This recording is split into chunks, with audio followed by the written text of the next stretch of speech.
All right, welcome in, everybody. It's going to be episode number 19 of the Monty and Murdy College Football Show. Thank y'all for tuning in with us. We got an exciting week to talk about with y'all. Rivalry Week just happened. Monty, what's up, man? How are you, buddy? See this little thing hanging out in my screen here? I hope it works. I hope it works. It's plugged in, and I'm on the computer now, so got a free searchable device. So I'm not using my phone anymore. It's a big day for the podcast. Still working on a desk, but got the mic and headphones. Need headphones too, but we're slowly but surely getting there. But feeling good. Yeah, we're making big moves for the pod, man. Yeah, big moves. So for this episode, y'all, we got a Rivalry Week. It's going to get me again. Rivalry Week. There it is. We're going to kick it off with that, hit our recaps. We got a new college football ranking. Obviously, we're recording on a Wednesday, so college football ranking, playoff ranking dropped last night, so we'll be sure to hit some of the controversy that came with this ranking specifically. And some of the statements that the playoff, whatever he is, the president or the commission. I call him chairman. I think he's chairman. Yeah, he's chairman. Some of the stuff that he said, and then we got Champ Week, baby. All the conference championships. We're going to preview the 5 biggest conference championships for y'all, give y'all our predictions, and then as always, we're going to finish up with our dubs and duds of the week. So, Monty, let's go ahead and dive right in. There's one thing I want to talk about. We can't mention Rivalry Week without without talking about the new the new trend that is sweeping across college football, and that's the flag plant. Seems to be coming almost every rivalry game had it so far. Started with this scrum that was the ending of Ohio State, Michigan after the fact. Man, what are your thoughts on it? What are your thoughts about the winner of the rivalry game or the big game for that matter? I'm struggling. Okay, just give me a break. Coming, after they win the game or whatever, coming and planting their flag on the opponent's 50. So I was looking at something or listening to something, and it brought up a good point about that. So the first problem, right, was that Michigan and Ohio State played at noon. Yeah, it's one of those big games, big 10 big games. Yeah, and so the problem was there. So then you have all these other teams around the country watching this game from the hotel or from the locker room or wherever they are. And they're seeing that at the end of the game, and then it all of a sudden becomes a thing this weekend because you see that one, and you're like, well, we're going to do that. So you had, the ASU, the Tri-Fork thing. I don't know what the actual name is. But you get a bunch of the flags, and then, of course, you get the opposite teams going up and grabbing it. And obviously, I think most people know that in the Michigan-Ohio State game, players on both sides got pepper sprayed, which doesn't feel good, as we know. But yeah, I love rivalry games and we were watching it. My parents were in town this past weekend, and we were watching the Michigan Ohio State game and the ending, of course. And my dad was like, "Man, that's just awful," and I'm like. At the start of it, I was like, yeah, like that's rivalries. That's what makes rivalries great is that they do that stuff. But the flag planting and then just lingering and then keep coming back and to the point where you had the state troopers and whatever PD was doing the security, probably the school PD, I'd imagine, having to break it up. It's like when you have to have law enforcement break it up. I mean, it gets to a point, right? Like you lost both sore losers and sore winners. You lost or you won. Like, you hate each other. We get it, but let's move on. Yeah, I guess I'm kind of so Oklahoma fans. It's obviously flag playing is nothing that's kind of new to us. It's it's something that comes along with with Red River, right? Baker Mayfield. Well, I mean, yeah, Baker obviously did it big, and the Ohio State one that made a huge deal. back in 2017, but it's always been a part of Red River because just because of the neutral site game, you can't, the winner, plants the flag in the Cotton Bowl. It's nobody's really stadium. But it's something that's always kind of been a part of it. And it just, because it kind of meets, those two teams meet in between from Norman and Austin, and they meet in Dallas, which is the halfway point. That's kind of the whole symbolism behind it. It was like, hey, we own this year, or, whatever the case. But I guess when I'm looking at it, man, I love the passion. I think that's what separates college football from the NFL is like the true passion. It's one of the reasons why, that's one of the things that makes you frustrated about college football realignment is you lose, some of the rivalry games. And I'm a huge fan of that stuff too. Don't get me wrong. Like, trust me, I was the one. Like I said, I was arguing with my dad about how much I enjoyed it. Trust me, I'm on the same page with the rivalries and making it a bigger deal. Because now you imagine the Ohio State Michigan game next year, right? Yeah.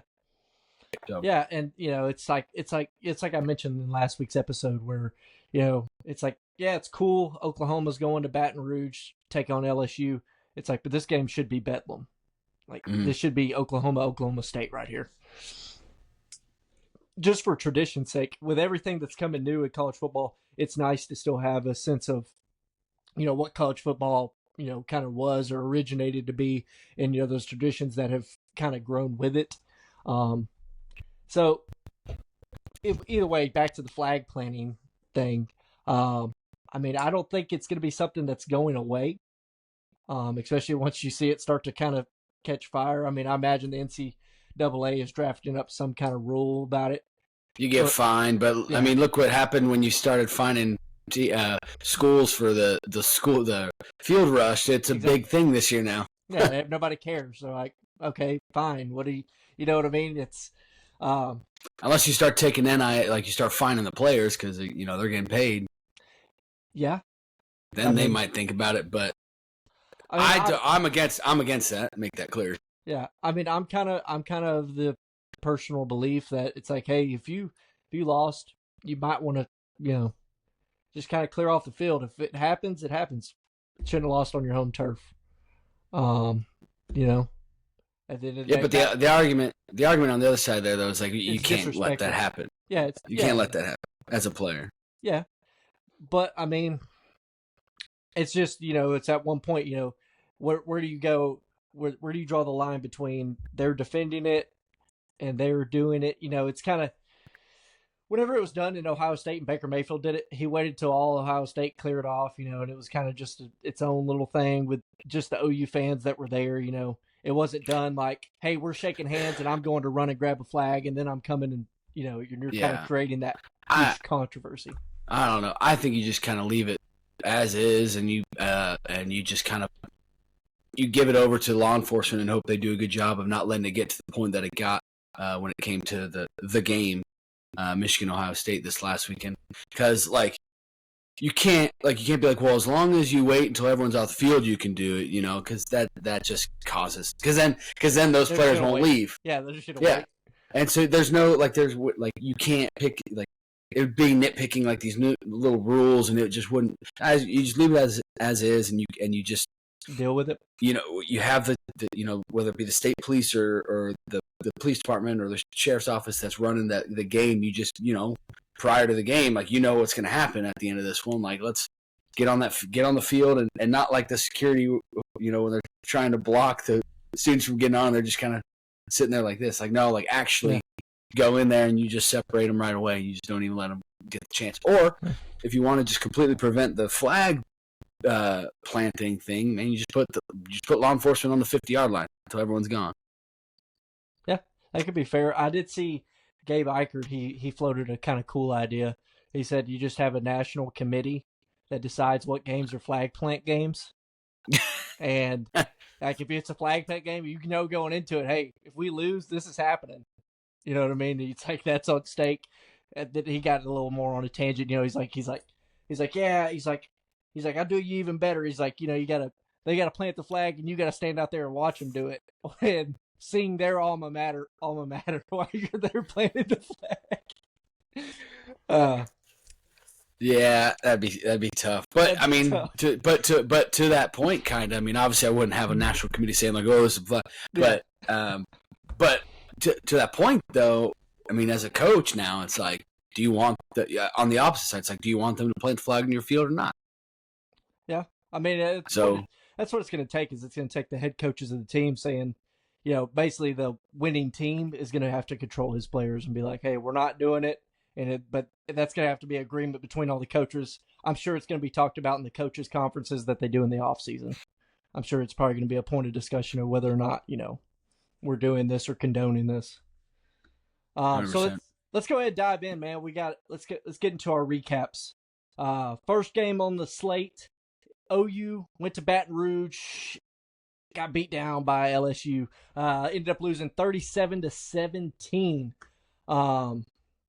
Man, LSU's defensive coordinator Baker, he had a good game plan for the OU offense. Obviously, he had watched the Alabama tape. He had seen kind of what OU's doing with the QB read game, and they had a really athletic linebacker in Weeks, who's a true freshman, by the way, played out of his mind in this game. He's been great for him all season, so I don't want to say like this is an outlier. Dude's a great player, especially as a true freshman. But they basically schemed up and said, "Hey, we're gonna dictate what Jackson Arnold's doing. All right, we're gonna have our defensive end collapse, which is gonna give Jackson Arnold a pull read. So he's gonna pull it. He's like, and we're gonna bring our linebacker basically around from the backside, and he's gonna meet Jackson Arnold on that pull read. So he's gonna swing all the way around and basically vacate his gap. They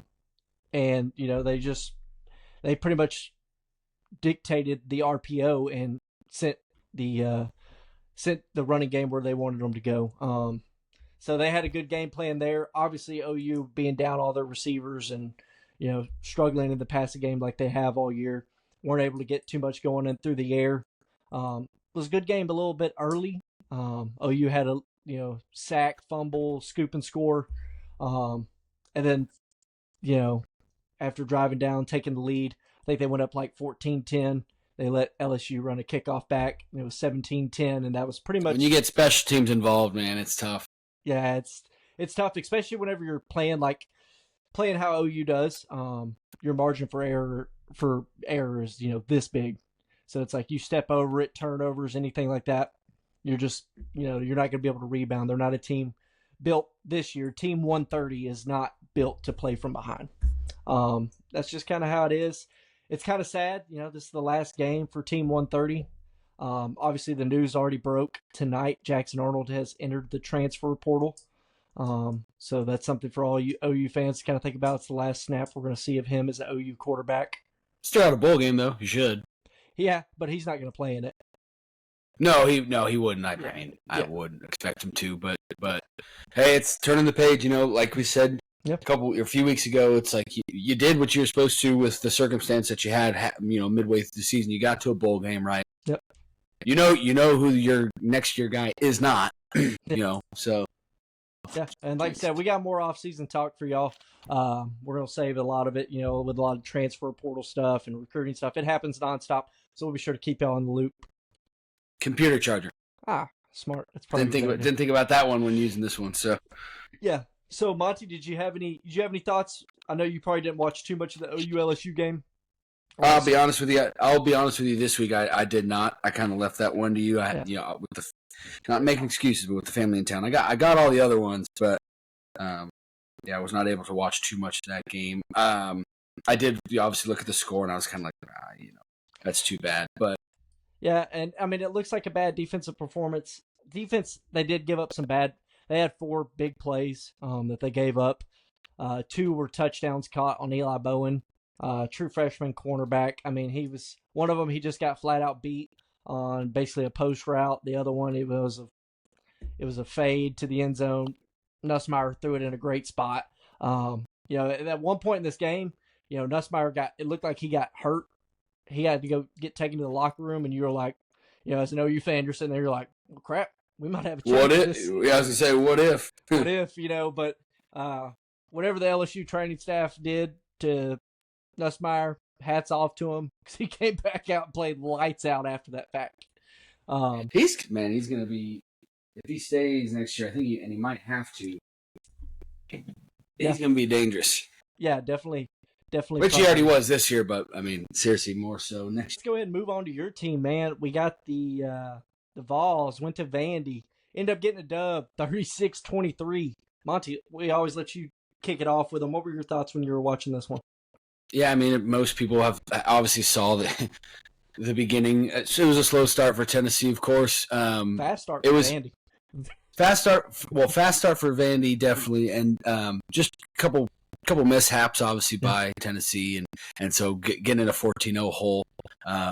It's a good. It's one of the better Vandy teams that this conference has seen, but definitely this Tennessee team has seen in the past 5-6 years. But great teams are able to come back from deficits like that, so it was good to see that. It was 17-17, I believe, at halftime. So seeing that turnover was good to see, especially in the first half, because throughout the game I couldn't help but think, the Georgia Tech game the night prior. When we were watching the game, Georgia Tech went up early, like Vandy did, a little bit more, but basically the same. And we kept saying, when I say we, me and my dad, we kept saying when this Georgia team needs to do something this first half, because they're going to score points in the second half, but they need to score points here because Georgia Tech was not stopping in the first half. So it's like, when are they going to come in? When are they going to come in and do it? They didn't. Now, luckily, in the second half, they were able to score enough points. But it was good to see Tennessee in this game be able to score the points in the first half to then take control in the second half, because we got the ball back start the second half, and from there it was lights out virtually. It was good. It was good to see. Bad to see the beginning, but good to see what we were able to do with it.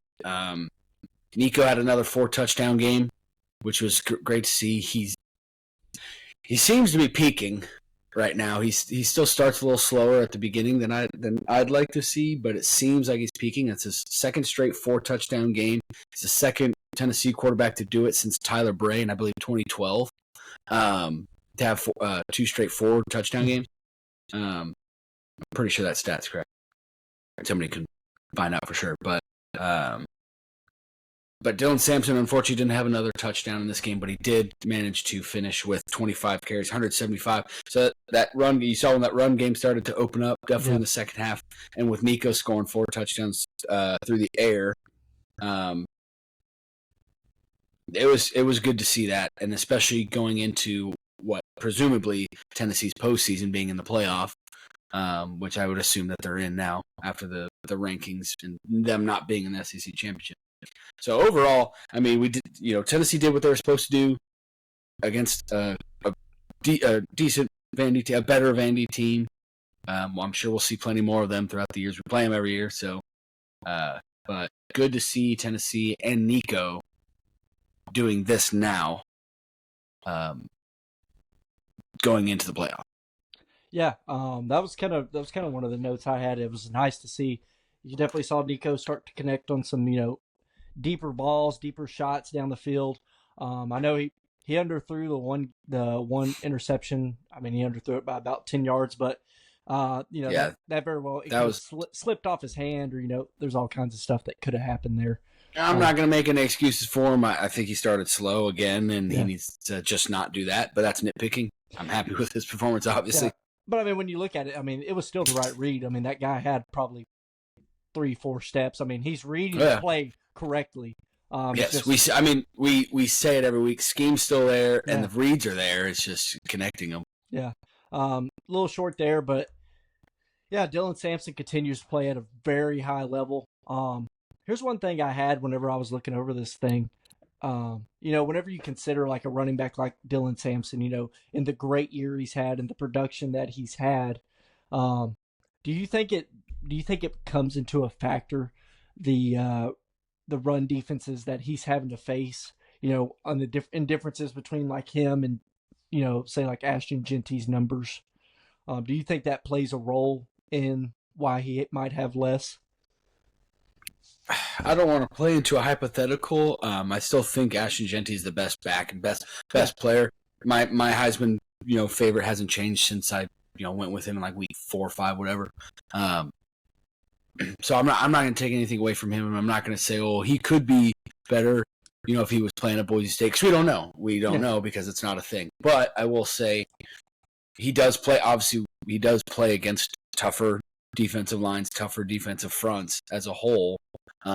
So do with that information as you wish. But to have 1,400 yards and be the leading rusher in school history, leading touchdowns in rushing touchdowns in school history, I mean, it speaks for itself. I guess the only thing I could say off that is that, should he be more in the Heisman conversation? Yeah, probably. But between you got the people's favorite Ashton Jeanty, the media's favorite Travis Hunter, then Cam Ward up until this past week, those players were, I would say, more talented right now. Now, if Dylan Sampson decides to stay next year, that's when you gotta think that this guy's probably going to be the Heisman favorite. Yeah.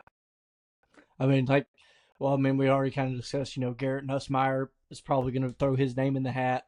Definitely a lot of potential players that are really starting to show themselves, and I'm sure they're going to show themselves pretty big here in the playoff conversation, at least a couple of them. A couple names we'll get to know. Do you have anything else on the Tennessee-Vandy game, man? No, I'm just looking, make sure I got that Dylan Sampson stat right. I know he has most rushing touchdowns in school history. Making sure I got the yards right. Okay. I'll go ahead and roll on to the next game, South Carolina versus Clemson. Man, as I was watching this one, I ain't going to Program record. Program record. Yeah. All right. 1485. So, as I was watching this game, I was watching Norris Sellers. Close game. South Carolina ended up winning 17-14. But I don't know when I was watching this game. I watched all the way till the fourth quarter, and it was probably about, I think it was 8 minutes or 7 minutes left in the game, and South Carolina's driving. Norris Sellers throws the pick on the the right sideline to Clemson, ends up picking it off, and I was like, oh, that's going to be it. That's going to be the game for them. They're just not going to be able to build back from it. But credit to Norris Sellers. He played this game with a ton of grit. Some of the runs he had in this game, I mean, he's just kind of shredding Clemson defenders off, and even the final touchdown drive where he kind of runs and has the defense chase him laterally, and then he kind of cuts up in between them. A lot of grit from the Norris Sellers in this one. So just got to give a hats off to him. I mean, he had 166 rushing yards to his 164 passing yards. So that's what I was going to mention. Obviously, you picked this one right. I picked it incorrectly. I really thought Clemson was going to play up to what was at stake. I did. I mean, like I said last week, between Dabo and Death Valley, it was like what Clemson knew what was at stake. Because now, unless they win here, wow. Thanks to Miami. But now they're going to play this tough SMU team. Now if they lose, they're out, and they're 9-3. So, man, I really thought Dabo was going to, because he's been here. I really thought that he was going to get his guys there. Obviously, was not the case. But to your point, Lenore Sellers, man. I mean, he was the X factor of this game. South Carolina, which is a 9-3 team now, and Alabama's a 9-3 team. South Carolina reminds me of Alabama with Lenore Sellers and God dang, of course I'm forgetting his name. Quarterback. Alabama? Jalen Milroe? Yes, thank you. Jalen Milroe, but except when I said that Alabama last week, Alabama is a violently quarterback-reliant team, yeah. South Carolina's not. They rely on him because he's the game changer, and that's fine, but they got the defense to do it. So, I mean, we'll talk about this, but I think South Carolina's a better football team now than Alabama is because of that reason. They're not solely reliant on him, but they can be if they want to be or if they need to be.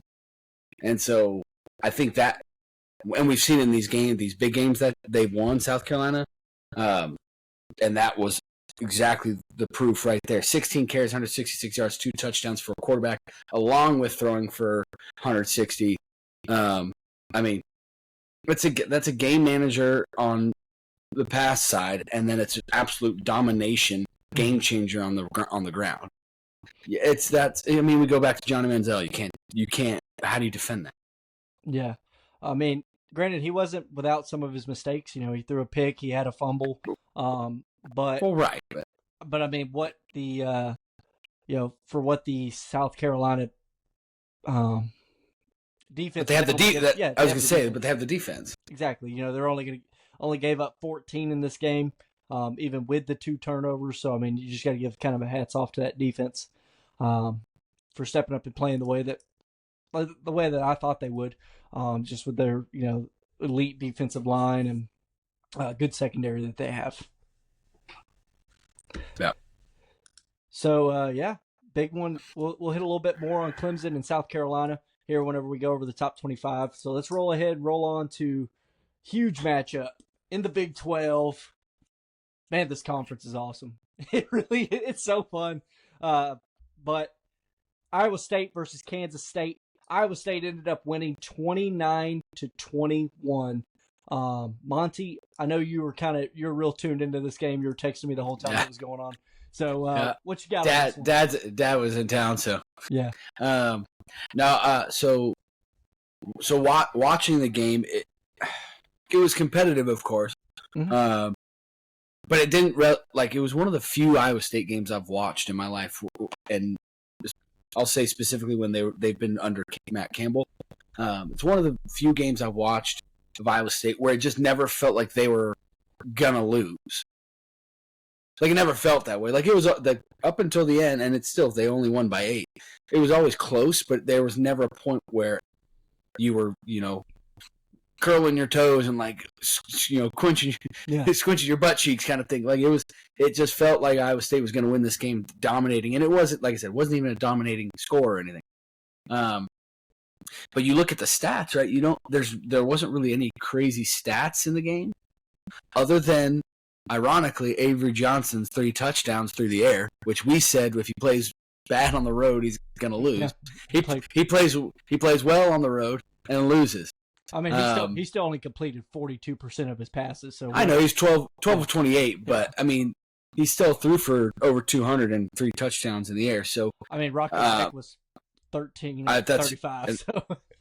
And that was my next point, though. Yeah. So 13 of 35, but I think the main reason why, because it was overall kind of an ugly game on both sides of the ball offensively, but it goes back to that. I didn't think Iowa State was ever going to lose this game. But Rocco Beck was still the game manager that he's been required to be all season when he does it well, right? He still threw for 2 and ran for 1. Yep. So between his 3 touchdowns and then the 2 field goals, I mean that's all you need, right? You score 29 points a game. It was a textbook Iowa State game under Matt Campbell, in my opinion. That's like Matt Campbell Iowa State football, that game. Yeah, I mean, it's like it doesn't look the prettiest, but it's the game manager game, and they managed to score almost 30 points. Well, I mean, the fact of the matter is, it's like they did the stuff that they don't do the stuff that loses you football games whenever they're playing right. They controlled the clock. Exactly. They won time of possession by over 10 minutes. They had 35 yards less of penalties, 4 less penalties, and they won the turnover margin by 2. Whereas Kansas State committed 2 turnovers, they had 0, and they were just they're just not going to beat themselves, and they didn't. And we're just when they play well, that's 100% right. They're a very disciplined team when they play well. Mm-hmm. I guess it's kind of like play on words, but they played well. Yeah, 60% of the time it works every time. Yeah, exactly. That's kind of one of those things, right? All right, well, let's go ahead and hit. It was the one of the most anticipated matchups of the year, coming into the year, and kind of lost a little bit of its muster last week. But Texas versus Texas A&M, we both ended up. I believe we both went with Texas on this one, correct? We said Texas with an asterisk if Ewers played. He played. They both ended up playing, though. Yeah, both got a little bit of action. Texas ended up winning 17-7. Monty, what were you thinking watching this one? I know this one was kind of going on the same time the Iowa State Kansas State game was on. I was able to watch a good bit of this game. We went somewhere out with my parents, and And obviously they had the only game that was on all the screens was the A&M Texas game. So we were on the phone watching the Iowa State game, and I was able to watch both. So it ended up working out well for me. But one thing I've noticed, one of the main things kind of was that it's really not as close as the score showed. No. A&M scored 0 points on offense. It was that Texas bend don't break defense, the dominating defense that they have. But even when they bend, they don't break. They just kept the Aggies away from the end zone. Zero, nothing going for the A&M offense. Which that's more of a respect to Texas defense. I mean, that defense has been dominant all year. But hey, man, Arch Manning, dude, that's a Manning that can run, and that's gonna be.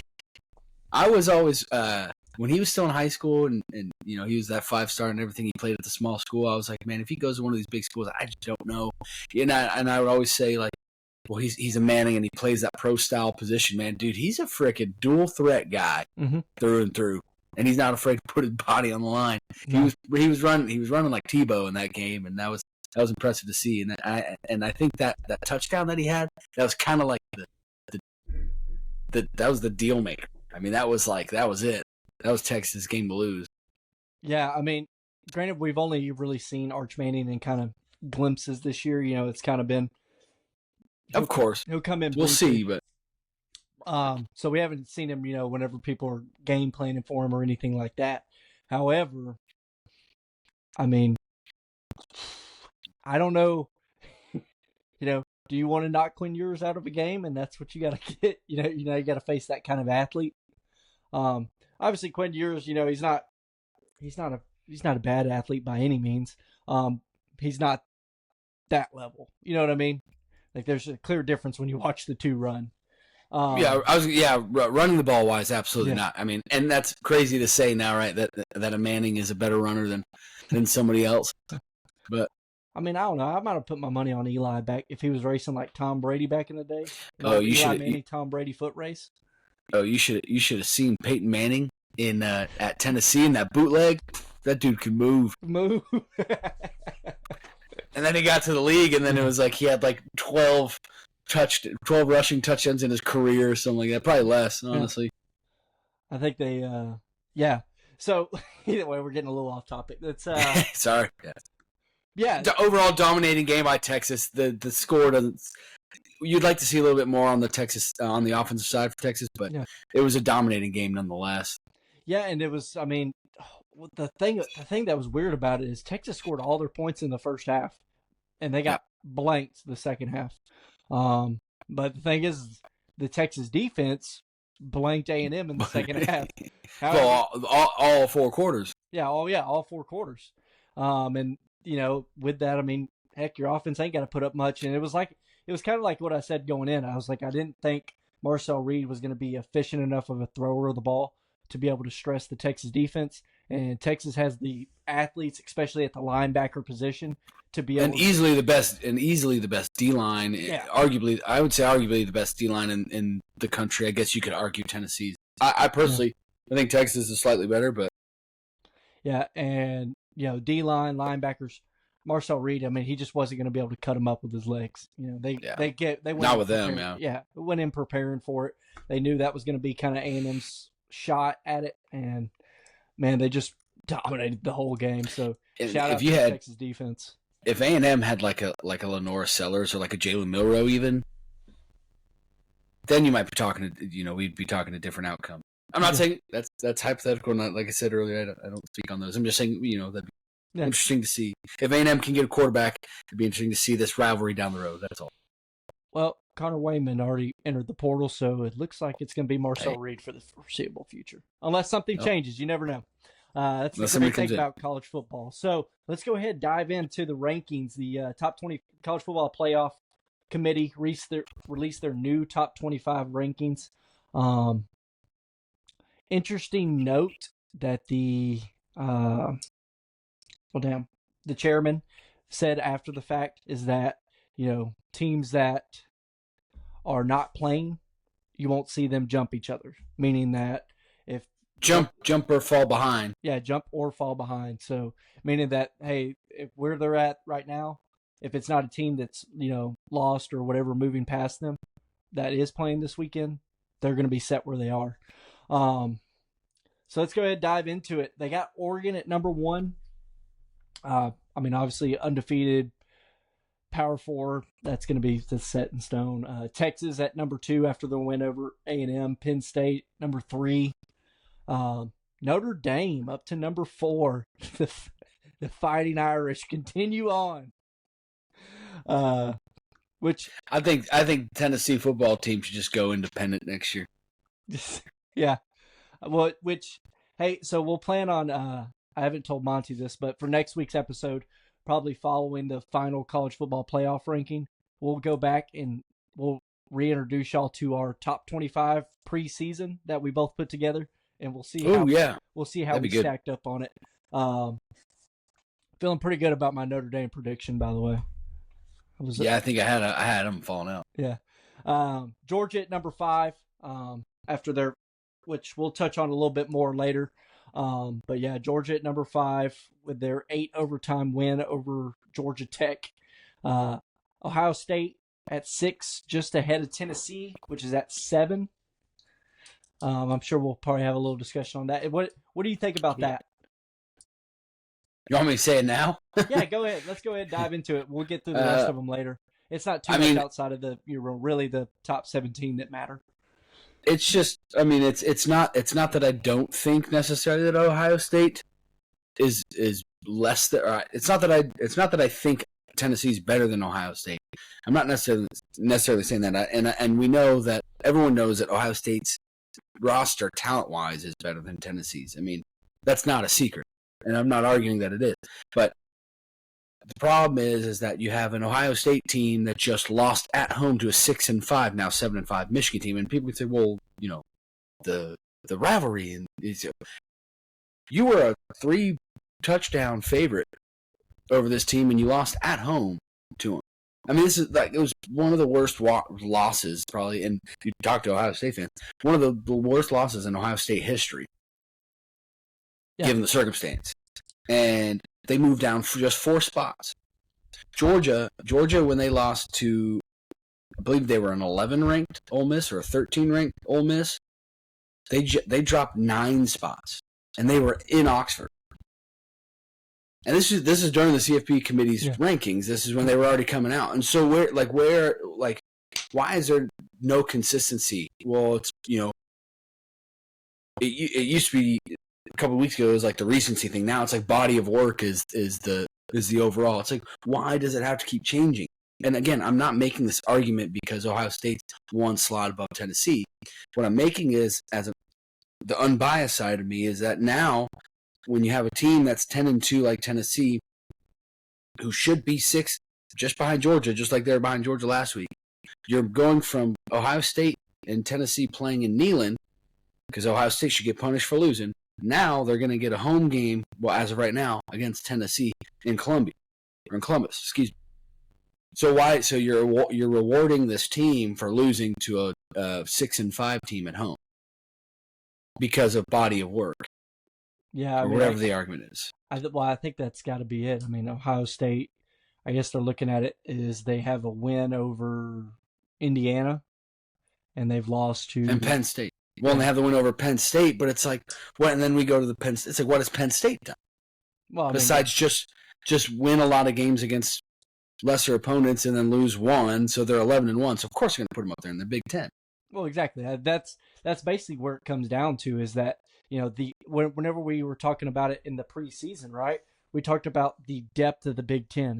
The Big Ten is very top heavy. It has some good contenders up there, but it falls off. It has that steep fall off that, the Big 12, doesn't have, the SEC doesn't have. It's like the bottom teams in the SEC.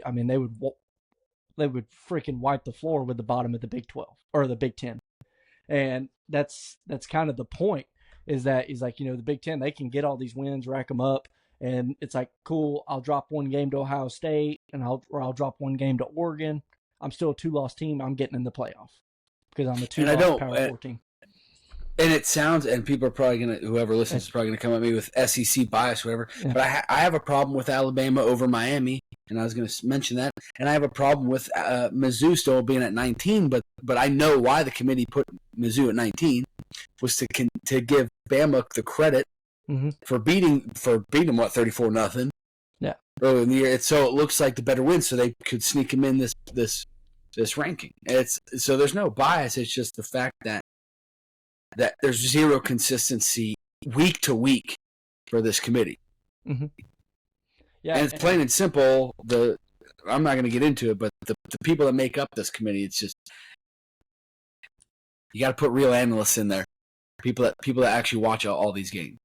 Yeah, I mean, I guess it's a bunch of ADs and stuff like that, so it's kind of how much are they watching? I mean, ADs are pretty busy at these universities with managing, all the stuff they got to do during the week. Well, the Michigan AD is the chairman. Where do you think he was this past weekend? Yeah. So let's go ahead. We'll move past Ohio State. Got the Mustangs, number 8, baby.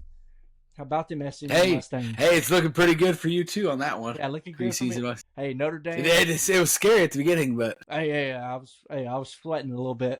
We didn't know how good BYU was though at that point. Well, I mean, yeah, and when you look at an SMU team, it's like they got a big game coming up, obviously this week against Clemson, which is gonna be a good matchup for them. Granted, I think SMU might be in either way if they lose, but you never know. That's the thing. They asked the chairman if there's a possibility of SMU getting passed up by Bama next week if they lose, and he said yes, there's a possibility. Yeah, and I mean, at that point, you're basically punishing them for playing in their conference championship game. And Alabama's getting rewarded for being 9-3. Yeah, or Alabama, or SMU, or South Carolina, or whichever SEC team you want to say. So then we got Boise State at 10, and then closing out, we'll just basically go through to 16 or 17 probably. After that, there's probably only one team that's in contention, and that's going to be UNLV at 20. So Alabama, number 11, which with how the rankings work, they're the last team in for this ranking. Miami is the first team out at 12, followed by Ole Miss and South Carolina at 13 and 14. And then you got the Big 12 championship matchup with Arizona State at 15, Iowa State at 16. Winner of that game is in. And then you have How about that hot take? Hey, suckers. Hey, both of them are looking pretty good. You got a chance. One better than the other because that one's this next week, so we'll find out. But yeah, one we got shaping up. So yeah, we got Clemson at 17. And then obviously UNLV has kind of snuck their way back into this as far as the potential to be the top group of 5 champion. So obviously if they beat Boise State this weekend, that's if Boise State loses, they're out. UNLV's probably in. Yeah, UNLV is, they're probably going to be in unless they do something crazy with Army. So yeah, UNLV's got a chance here, which I know it wasn't looking too good for them, especially after their quarterback. Pretty much, what do you do? I mean, he just entered the transfer portal after 3 weeks. It's like, actually, I was gonna say it was early. It was 3-4 weeks. Yeah. So, you got anything else on top 25, man? That's about all I got when I'm looking at it. I was just gonna mention again about the 3-loss thing. You want to dive into it a little bit? Let's hit 11, 12, 13, 14.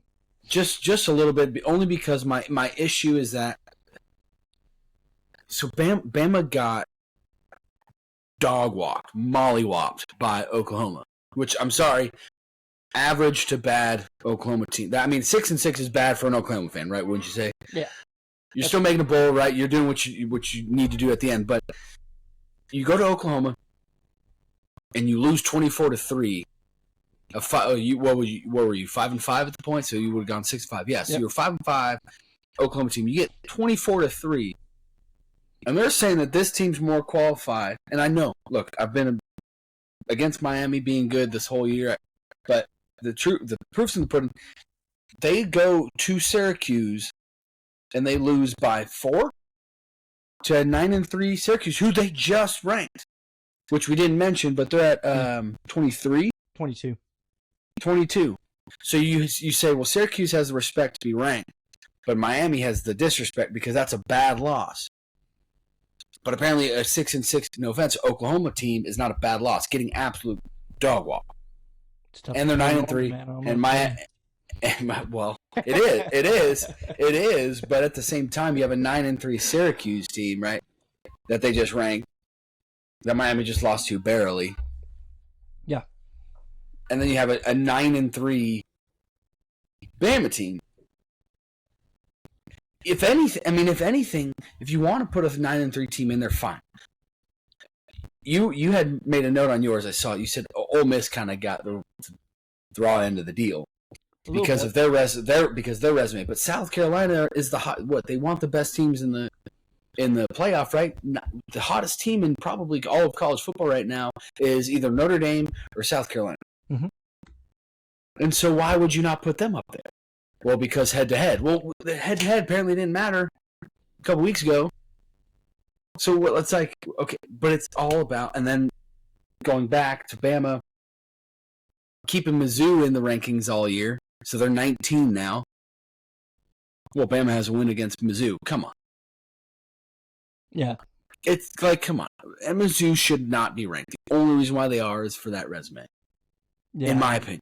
I mean, yeah. I mean, if you give any other team their resume, and just say, well, it's not that, if you look at them, you're saying, oh, well, they're a, 3-loss SEC team. It's like, okay, but who are their wins and who are their losses? It's like one of their best wins is probably Vanderbilt, Oklahoma. It's like, probably shouldn't have beat either one of those teams. It took those teams shooting themselves in the foot for Missouri to get the win. Like I said, got absolute just smashed by A&M. Yeah. And Alabama. Yeah, and that, I mean, like I said, we could go on and on about Missouri. Yeah. But, one thing I was just looking at, man, it was, as I was looking at the Ole Miss Rebels, something I was just debating. It's like, I get it. They lost to Florida. It's a bad loss as well. But it wasn't like they lost to Florida like Alabama lost to Oklahoma. Alabama got beat 24-3. Saying Ole Miss losing to Florida? Huh? You said Ole Miss losing to Florida is a bad loss? I would argue otherwise with how Florida had been playing. I'm saying with Florida, but what I'm saying is, that's still, those are both still 6-6 football teams. I think Florida's 7-5, but either way, okay. So it goes back to Ohio State losing to 7-5 Michigan. Well, I mean, yeah, and that's my point. Is like, I was like, you got only going down 4 spots. Yeah, and I know they got 2 losses, but yeah, I mean, it's just kind of tough. I mean, Lane Kiffin, obviously, he's been really up in arms about the whole deal, and he's been upset about it. I don't blame him. But, it's, I mean, they lost it. Ole Miss lost a close one, overtime game to LSU, at Baton Rouge. They lost a close game to Florida at the Swamp, where Florida is not the same Florida team, now, at the end of the year that they were at the beginning of the year. I mean, they've who by the way Miami did, if body of work matters now, Miami beat them 42-17. So yeah, and then Ole Miss lost to Kentucky by 3 points. It's like, but you've never seen Ole Miss get blown out the way that Alabama did. I guess Alabama's hanging their hat on the Georgia win. I don't know if everybody watched the second half of that game like I did, but they beat Georgia by 7, and Ole Miss beat Georgia by 18. Yeah, that's what I'm saying. I was like, and I want to make it clear, I'm not making an argument for these the teams to get in with 3 losses. I believe no teams with 3 losses should be in. However, if we're putting one in, it should not be Alabama. Exactly. That's the point we're talking about. The only exception that I would make would be a 3-loss Georgia team who loses the SEC championship, which we're going to get there too. I don't think they are, but if they were to, that would be my only absolute exception to a 3-loss team being in. Yeah. Well, let's go ahead and hit it. Let's go ahead and dive into championship week, baby. We are We are here, the conference championship games. Let's start it out with the premier group of 5 matchup. We got, which something I didn't realize until I kind of started looking at this game. This is a home game for Boise. Yes. UNLV traveling to Boise, take on Boise State. 10-2 UNLV, 11-1 Boise State, with the only loss coming to the number 1 team in the country, the Oregon Ducks. The only undefeated team in the country. So, Monty, what you think about this one, man? Who you got? So, I mean, plain and simple, easy answer is Boise State. Only because, and I am going with Boise State, only because it's their conference to lose at this point. They've shown to be head and shoulders above everybody else in the conference. They've shown to be head and shoulders over most of the country. I mean, losing by 3 at the end to Oregon, who, as we know, is the only undefeated team left in the country and the number 1 team in the country. It's their conference to lose. They need to make a statement, especially in this game. The only thing though that I'm scared of is that Boise State has been notorious back in past probably 10, 15 years. Growing up, I would always watch Boise State. I was always a big fan of Kellen Moore, Bluefield, Doug Martin, all that, and obviously my sister went there, undergrad. Well, growing up, Boise State they are notorious for choking in these conference championship games. They did it against Fresno State, they did it against San Diego State, and they did it against, I believe it was Colorado State not too long ago. They need to make a statement here because they're obviously going to get the first round bye, but they're going to have a pretty tough schedule no matter what, and they're going to be doubted from the first game that they play, and because they're the only group of 5 team that'll be in there. So they need to make a statement here, win by 3 touchdowns. Will they? I don't know, but because UNLV is obviously going to try to shock the world here. And play upset. Yeah. So be careful of UNLV, but I am taking Boise State because, yes, it is in Idaho. And I have been to a game there, and it holds about 50,000, 60,000 people, maybe less. But that place is freaking loud. Yeah. So one of the funny things that I guess it actually popped up when I was watching the OU LSU game.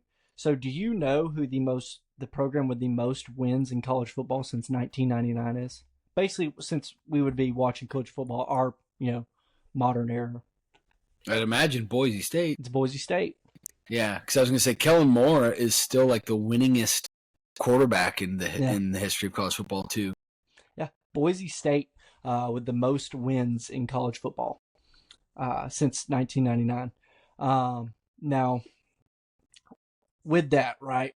I think UNLV is going to give them a game. However, I think leaning on the run game, obviously, Madsen, he's been very efficient with the football this year. Quietly. Not prolific numbers, but I mean, he's not giving mistakes. He says, "Hey, I got the freaking best dude in the, one of the best players in the country lined up right here behind me. I don't have to force anything. The best. I don't have to force anything to happen. You know what I mean? It's played to Boise State's favor. I think UNLV is going to give them a game here. But yeah, I got to go with Boise State in that running game. Yeah, I think, and like I said, I do think UNLV will give them a run for their money. I just, obviously, all year, no one has had an answer for Genty. And if I'm not mistaken, Boise State and UNLV did play earlier this year. Yeah, and they won 29-24. Mm-hmm. So they won by 5. But Ashton Genty had 33 carries for 120 yards and a touchdown. So they still couldn't stop him. Tough to beat a team twice, but when you got a player like Genty, it's makes it a little bit easier. Yeah, I mean, well, I guess we could be wrong, and like I said, you got to be careful because Boise State's notorious historically for doing something like that. But the reason why I'm picking Boise State is that run game. Obviously no one's had an answer for it, including Oregon, other than to score more points than them. Yeah, that's basically your best option is win the shootout. Yeah.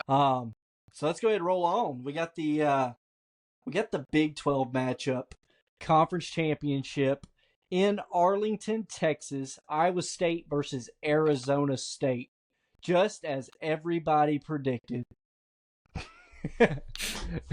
So one side I predicted, but yeah, Arizona State's actually favored by 2 points in this game. I mean, I think with how hot they are, I'd favor them. Yeah, and I wouldn't bet on that game if I were a bet man. No. Oh no, I wouldn't touch this thing at all. However, so whenever I'm looking at this one and I'm breaking it down, right? Man, it's tough. Arizona State is coming in very hot. They're playing, they've really played their best ball coming into this game. And they're definitely the hot pick for this one. And I got to go with them. I think when I was watching that Kansas State game against Iowa State, I'd seen Kansas State be able to connect on some, deeper shots. And I think Arizona State has the ability to stress that a little bit more. But they can also leverage their running game probably a little bit more. Scatterbo.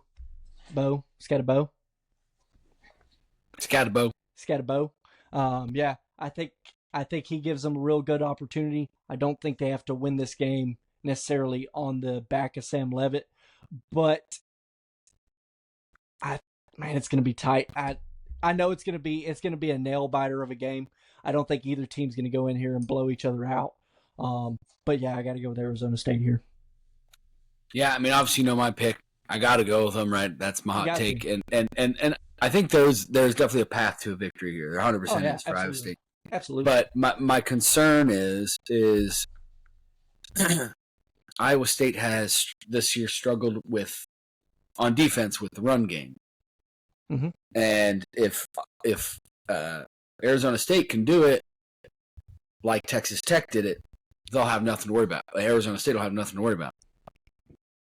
And the dangerous part about that is that they have arguably top 5 running back, somebody that should probably be more in the Heisman candidacy talk than they are in Scatterbo.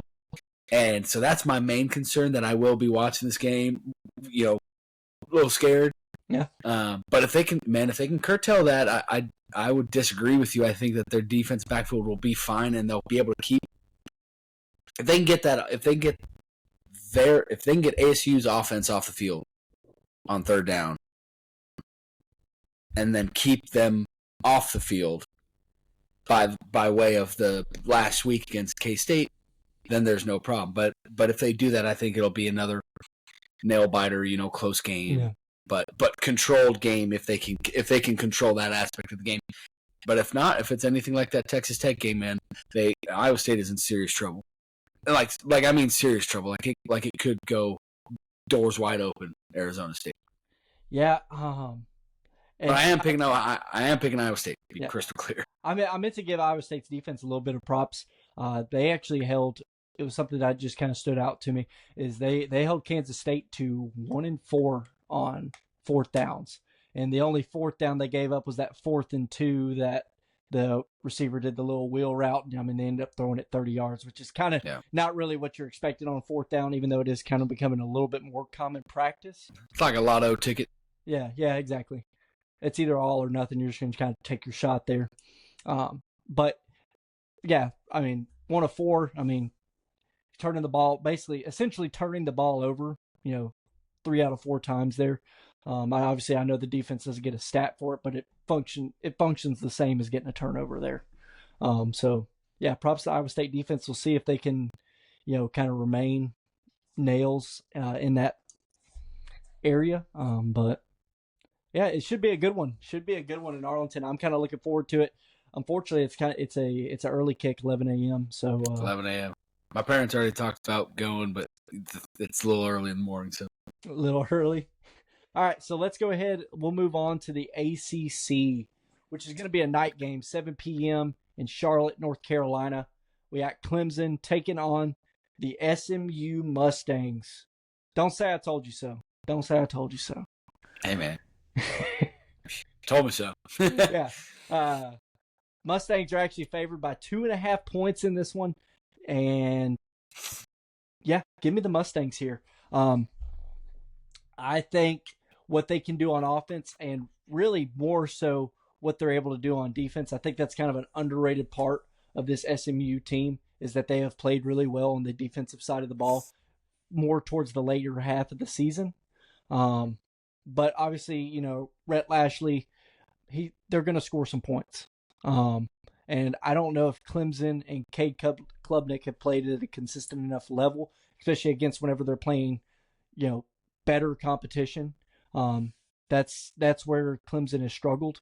I mean, you know, when they play the better teams on their schedule, that's, you know, they put up points on the, you know, the weaker opponents, I guess you could say, the lesser opponents. And, you know, his stat line looks pretty good. But whenever he's played against the tougher opponents, the Georgias, the Louisvilles, the, you know. There you go. Louisville. Yeah, I got it right. Yeah, go on and on. You know, that's kind of where Cade Klubnik has struggled in those games, and that Clemson offense has struggled to put up points. And I think this SMU defense is actually better than what people give them credit to be. And I think, obviously, Rhett Lashley, Kevin Jennings, they're going to be able to scheme up some points, and Rashard Smith's going to be able to run the football along with Kevin Jennings, and I think they're going to give me the Mustangs here. Yeah.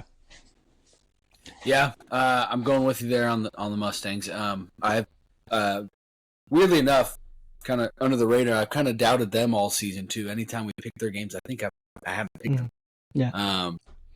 With the Pitt game, BYU game, I think we did, whether it be on camera or off camera. I think I picked BYU, which in that case would have been right. But still, I think I've been kind of not a hater, but a doubter. And I'm done doing that, man. They've obviously proved me wrong. And like you said, they're going to score points.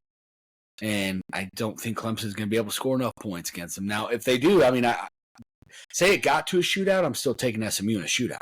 Yeah. That's the thing, right? Like, if it got to a shootout, you're betting on that offense. Yeah. And they've been extremely impressive all year. Man, give me the Mustang. The Pony Express. The Pony Express. It might be back. Is it back? Don't call it a comeback. What I want to know is if SMU wins this game, and I won't say this until they do, but, you know, I won't actually bring it up. I will say, though, it's in Charlotte, so be careful. But apparently Death Valley didn't matter for South Carolina, but we'll see. Yeah. Not too far out of the woods for Clemson. Yeah, I don't know. I mean, Clemson, they come with everything available to them. But, you know, you kind of went into that South Carolina game figuring like, hey, we got to win this one, you know, and then you lose, and then you kind of get relieved. Nah, but if this one ain't do or die for Dabo, you got to be careful there, too. Yeah, we'll see, but we're both going with the Ponies there. So let's go ahead and roll on to the Big Ten matchup. We got $12 buy-ins, or excuse me, $12 to get into the game. Oh, really? That's it? Penn State, Oregon? Yep. Yeah. Damn. Yeah, so Penn State taking on Oregon, 11-1 Penn State, number 1 in the country versus number 3 in the country. Monty, I haven't even seen your list. I know we're both picking Oregon here. They don't even belong. They don't even belong on the same field, man. Yeah, they don't even belong on the same field. Prove me wrong, Nittany Lions, but until I see it, they don't belong on the same field. Yeah, I got it. And that's all I'm going to say about the game. Yeah, I got to go with Dylan Gabriel here. Obviously, Jordan James, Oregon running game. Man, I don't think Penn State is, you know, all the rage. I mean, they lost to pretty much the best team that they played, and they haven't really played, you know, anybody else of note. Outside of that, they kind of skated in here because of Ohio State losing to Michigan. They were able to get their way into this matchup against Oregon here. I would honestly feel more confident picking against Oregon if it were Ohio State or maybe even Indiana playing in this game. I don't know. James Franklin, he's proven anytime he's, he's going to give you what the spread says. So if Oregon's favored to win, go ahead and bank on Oregon winning. Penn State, they'll win the games they're supposed to win. But yeah, I think we're both got to go with Oregon here. Maybe we'll come out of this one looking like idiots. We'll see. But hey, man, prove me wrong. Like I said, prove me wrong. I've been impressed with Penn State's defense all year. I'll give them that 100%. I just think Dan Lanning, like Oregon has shown. Obviously, remember they started slow against Idaho and Boise State, and they gave up a bunch of sacks. Get it, but since that point, I mean, this has obviously been the best team in the country. We have tried saying, it might have been Ohio State, it might have been Georgia, it might have been Texas, and throughout those all 12 weeks, a consistent team, or I should say the back 10 weeks, the consistent team was always Oregon, and it just shows, and especially at the back end of the season, Dan Lanning. That's the main reason why these teams don't belong on the same field. The lack of confidence I have in Penn State and the utmost confidence I have in Oregon. Yeah, I mean, Oregon did just play recently a real close game to Wisconsin, but hey, it's not an easy place to win, and people go, well, Alabama went there. Yeah, that was early on in the season, so you're talking body work maybe, but yeah, everyone has those days. Yeah, I still think Oregon's the best team in the country, though. I'm not saying they're going to win the national championship. I said Tennessee's going to win the national championship, but we'll see. So let's go ahead and hit on that SEC championship game. We got a rematch. Georgia taking on Texas.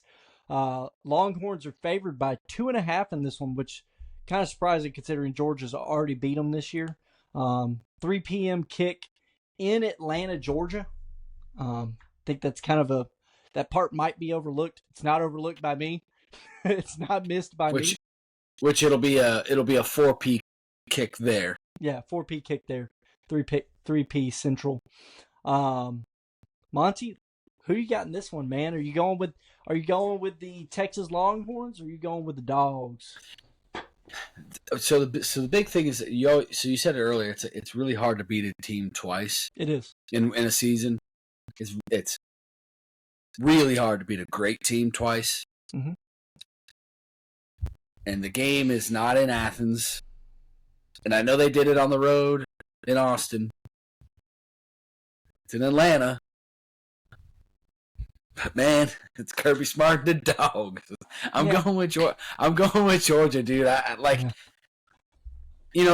this is one of those pick'em games. Obviously, this is probably the most pick'em game between other than the Iowa State ASU game, maybe. But this is a pick'em game. But I just think, with it being in Atlanta, they're gonna have both fans there. But it's in Atlanta. They have to travel less than Texas does, and being that it could be Georgia with 3 losses, and there being any argument, which I already said I believe Georgia's the only exception. There being any argument, and because if they lose, they might not get a home playoff game. But if they win, they get the bye and the neutral site home. But I just think I think it'll be a lot closer. Yeah. I think recently Sark has been running his Texas team like Saban ran Alabama, which is scary. So I will say that, and I think it's scarier to play Texas now than it was then. But you could look at this game like the classic last 5 years, 4 or 5 years, Georgia, Alabama, Saban, Smart. Mm-hmm. But I am taking Georgia. I got myself almost reconsidering here. I didn't even know you picked. So I picked Georgia. Yeah, I know. Man, this one's a tough one. Kind of tough one to come up with because you just don't know which version of Georgia you're getting this year. They're so hit or miss, so up and down. I know, and I get that. But recently, Carson Beck has, and I'm probably jinxing him. Sorry, but yeah. he's kind of slowed down on the whole turnover thing also. Mm-hmm. And when the last time they played Texas, they ran through that defensive line. Remember I talked about it? It was like old school Dogs, like running game. There was no answer for it in the first half, and Carson Beck didn't turn the ball over, relatively speaking. Yeah. But, I just if he does, man, then I don't know what to tell you. I'm just wrong. But Yeah. Man, I guess the part that's obviously giving me a little bit of apprehension is that Georgia just went to 8 overtimes with Georgia Tech. Now, granted, that was with Haynes King at quarterback. Haynes King is probably a little bit better athlete than Quinn Ewers is. So, I mean, if Arch Manning was playing this game, I might have a little more.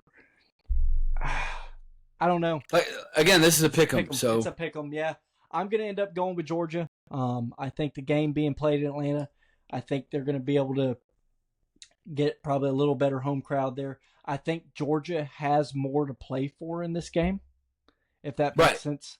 And it's Kirby Smart. It's kind of like that one step up from Dabo that I was talking about. Yeah, exactly. I think Kirby and the Dogs, they have a little bit more to play for on them. I don't know which version of Carson Beck I'm getting.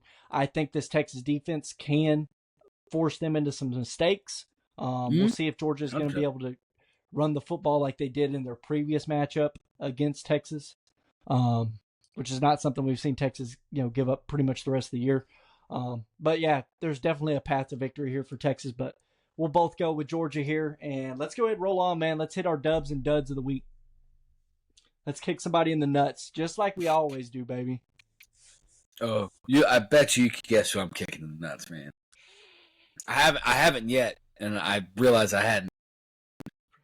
I don't know. Who you got? Who you kicking in the nuts? That damn committee, man. Oh. I actually got two. Because I've already said enough about the committee. So just overall, I think I said it more so earlier in the episode, so I won't harp on it too much. But it's just the consistency of it. It almost seems like with this 12-team playoff, it's worse than it's ever been, consistency-wise. And that's my big problem with it. Now, my other dud, and that's all I'm going to say on that one. My other dud is the overtime 2-point conversion format.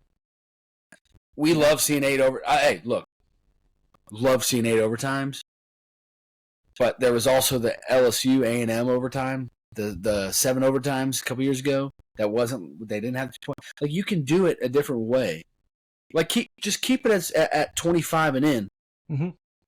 They changed the rule right after that year that you had one of the greatest overtime games in history of college football, LSU and A&M. And they turned it to that because they wanted to try to avoid that. It's like, no, keep that. And also that would be rare if you kept it to where it was, where it's 25 and in no matter what. But even if you didn't want that, start at the 50.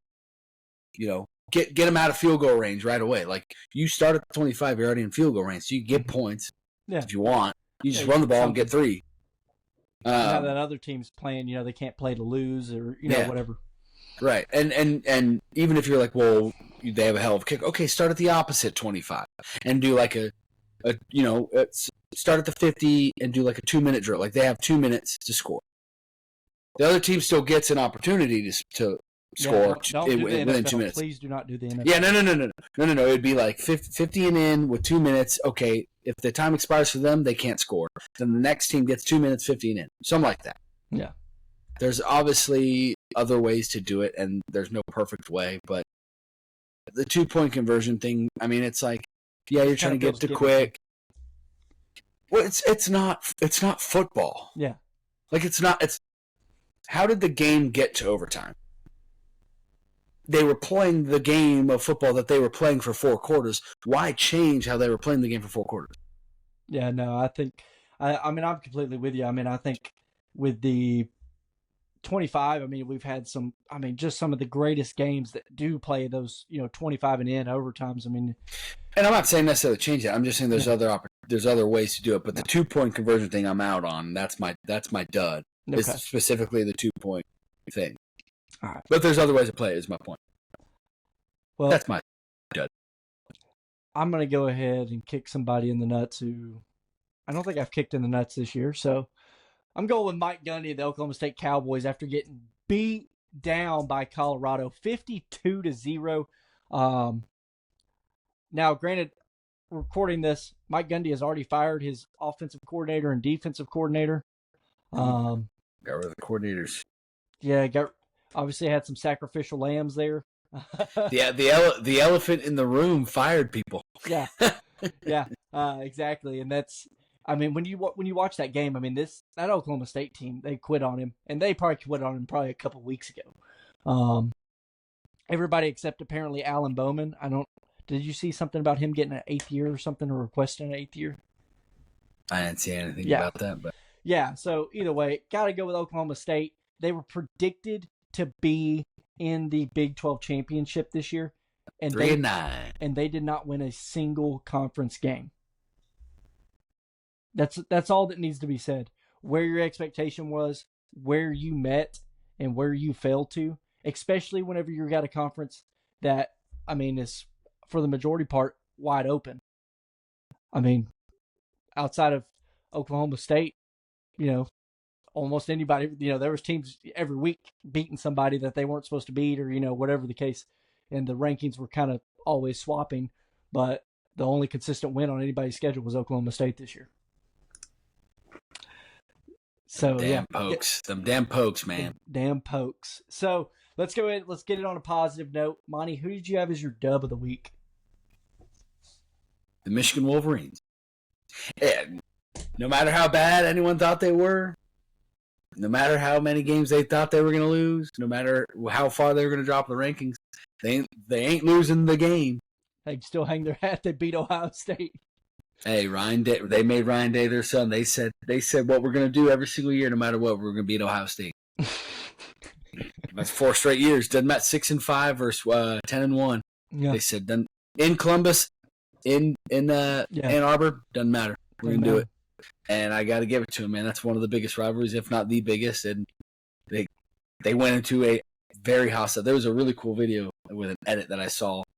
Michigan coming out of the locker room onto the field. It was one of the coolest things I've seen. That rivalry is serious, and Michigan just makes it a thing to beat Ohio State every year, so I got to give it to them. Michigan's my dub. Yeah, what's kind of funny is you mentioned it as your dud of the week. I'm actually going to go with the Georgia Tech game as my dub of the week. 8 overtimes. It was an exciting game. Oh no, I would give it a dub. The game itself. Yeah, the game itself is what I'm going with. Friday night football. I wasn't really expecting much out of the game whenever I turned it on. I'm not gonna, no disrespect to to Georgia Tech at all, but I was like, well, Georgia's probably gonna coast this one, and go to the SEC championship game, focused on Texas, and I was right. But they coasted it, and Georgia Tech woke them up pretty quick. And, we all ended up just getting a freaking great game, 8 overtimes. And like you said, the overtime rules kind of with the 2-minute, the 2-point conversion drills at the end there. But overall, still an awesome game to watch, and, great for Friday night football there. So, yeah, I had to go with it for my dub of the week as the Georgia Tech game. There we have it. Well, if statistics are right, and I know at least one of us is going to be wrong, some of these predictions are going to be wrong. So we got an exciting next week, and exciting playoff committee ranking next week as well. Yeah, that is very true. Neither one of us have had a perfect clean slate this year. I think I almost did one week, and then there was an asterisk, and I couldn't give myself that. Yeah. I couldn't. Yeah, so we neither one of us. I've had a couple 4-1 weeks. I was 4-1 this past week. Obviously, yep, and I was 3-2. Yeah, Oklahoma let me down there. So yeah, somebody's probably going to get upset there if we're playing the odds. So we'll have We have one disagreement: ASU, Iowa State. So somebody's getting one wrong, but statistically, I'm getting 2 wrong. So all right, you ready for an upset? Yeah, be on the lookout for it. Man, thank y'all for tuning in. Thank y'all for watching this episode. Thank y'all for helping us grow the show. Just like we always tell y'all, continue to tell your friends, spread the word about it. Obviously, we're trying to get a little better. Monty's got his mic hooked up this week, so we're already making improvements for y'all. So, man, as always, subscribe to the show, subscribe to the YouTube show, follow us wherever you listen to podcasts. Follow us on our social media channels on Twitter, Instagram, TikTok, Facebook. And man, yeah, Monty, you got anything you want to say on the outro? I was just going to say about the mic, at the end of the episode here, I just found a button that says echo cancellation, and it can't be changed while recording, so hopefully it's not echoing too bad throughout this episode. But no, another great week of college football last week. So excited for this next week, obviously championship week.